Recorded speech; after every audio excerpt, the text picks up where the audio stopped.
See, back then, it was the late 1920s. The Great Depression. Ain't nobody had nothing. We was living down in the south side, Chicago, in an old wood frame house that leaned a little bit to the left. There were 9 of us, mama, papa, and 7 kids. And I was maybe 10, 11 years old. We didn't have much food, but mama, Lord, that woman, she was tougher than a leather belt. She found ways to keep us fed.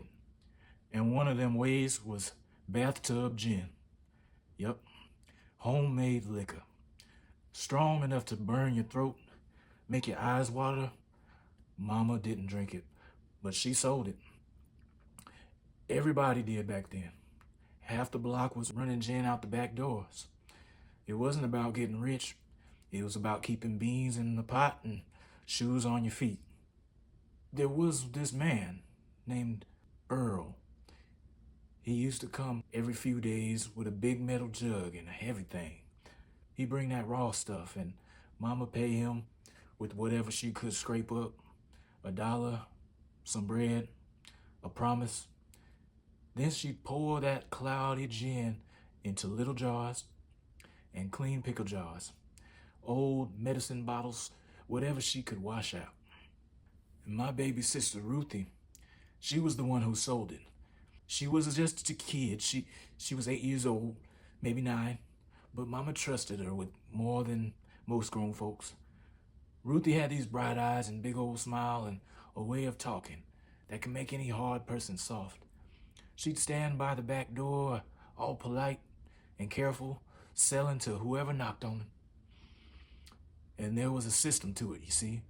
2 knocks, pause, then 1 more. That was the signal. Ruthie opened the door just a crack. Hand over the jar, take the money, and close it up. Clean, quiet, and quick. Mama always told her, don't you let nobody linger, baby. If they do, you holler. And Lord, if somebody lingered, Mama would come barreling out the kitchen like a hurricane. She had this old broom with half a straw gone. She could swing that thing like a baseball bat, I tell you. I remember one time, some fella smelled like onions and cheap cologne. He leaned in a little bit too far saying, ain't you a pretty little thing? I remember it like it was yesterday. Before I could blink, Mama came flying out the back door hollering, you best get off my porch before I knock you clean into next week. Man, that man ran so fast. His hat stayed behind. Mama picked it up, dusted it off, and said, I ought to keep this thing as a trophy. Ruthie laughed, but I couldn't tell if she was scared or we both were. We both were scared. That was life back then. Folks doing what they had to do, staying 1 step ahead of the law and the wolves, you know? Now, we all looked out for each other on that block. If somebody spotted the police coming, word would spread around like fire. You'd hear a shout from the alley, visitors, visitors, and every house would slap a fake quarantine sign on the back door. Scarlet fever, typhoid, measles, whatever it took. The cops wouldn't step foot on that sick block. That's how we kept out of jail. But there weren't any signs that can keep out evil men.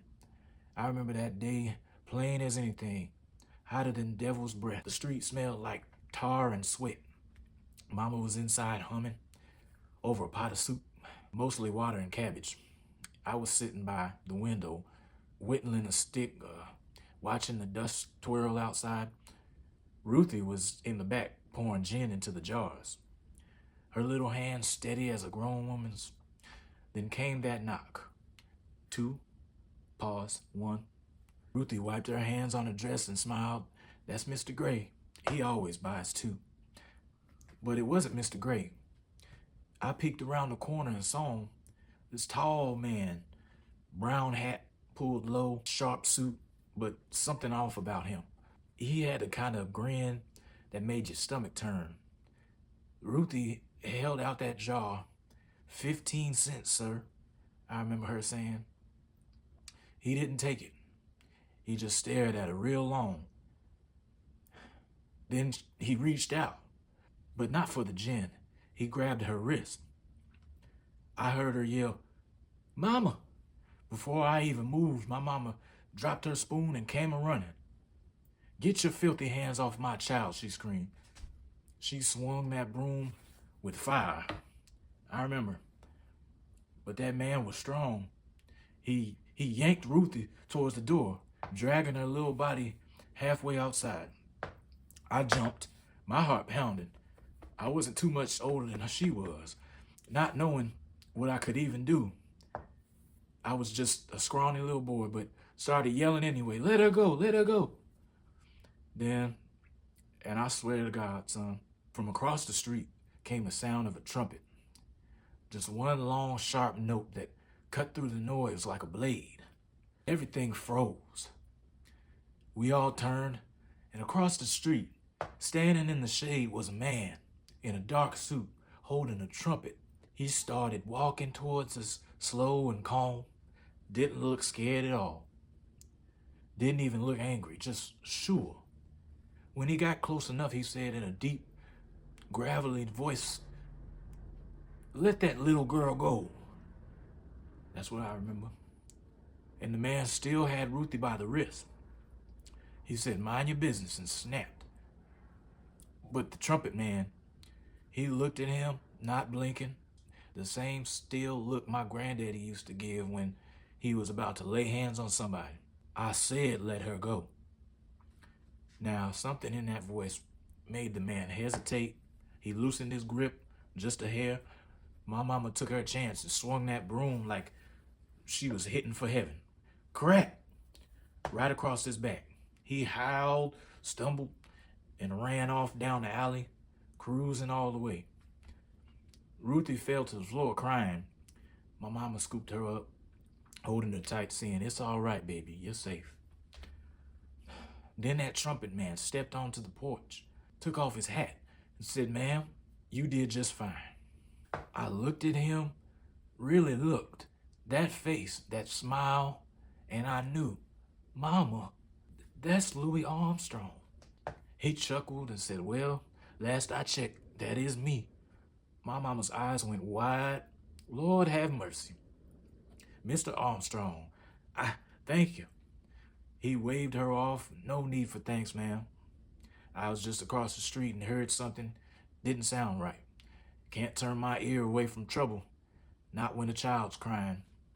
He knelt down beside Ruthie and asked, "Are you okay, sweetheart?" She nodded, hiccuping. He hurt my arm. Louis took her little wrist gentle as he could, then turned it over and made sure it wasn't broken. Then he reached into his pocket and pulled out a white handkerchief with his initials stitched in blue, L.A., and dabbed her tears. Ruthie clutched it like it was made of gold. Louis stood, put his hat back on, and said to my mama, "You're raising them right, but you be careful, miss. These streets don't care nothing about decency," he said. "Yeah." Mama nodded. "I will, sir. I surely will."